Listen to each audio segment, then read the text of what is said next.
Welcome to Ask a Best-Selling Author. My name is Angela Loria. I'm the founder of the Author Incubator, and we are privileged to have incubated this author over here, Danielle Miller. She's the author of Smartypants Branding, and we're talking today about branding and how branding interacts with a book. And so our question for you today, Danielle, is how do you make sure when you're writing a book that it's aligned with your personal brand? That's a great question, and I think going through your program is so beneficial for aspiring authors because you really make sure that their brand voice is clear. I know that's, as I went through the program, that was one of the foundational pieces. It's step 2 in the difference process that you focus on, and it's critical as a brand to know exactly what your brand voice is, because if you come off very sort of formal and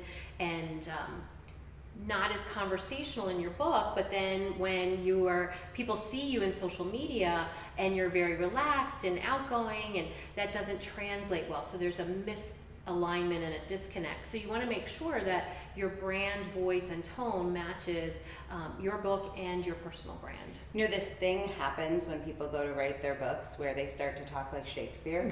And I always call this trying to make your book English class good. Thou will brand thyself. Right, exactly. And so, one of the things we focus on is writing like you speak. Mm-hmm. But I think we've all been trained, most people have been trained through academics to do exactly the opposite.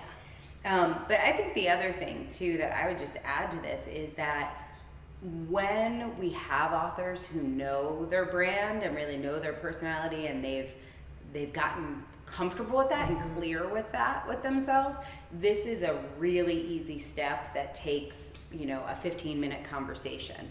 But when people haven't worked with someone like you, mm-hmm. and they're sometimes doing the formal academic thing, and sometimes they're doing more of like a best friend you talk to about your ideas, then I see their voice jumping around from chapter to chapter. Absolutely. And there's also your brand lexicon, words, language that you use in your everyday conversation that's really part of your brand and who you are, and that needs to come across in your book as well. Love it. Great tips.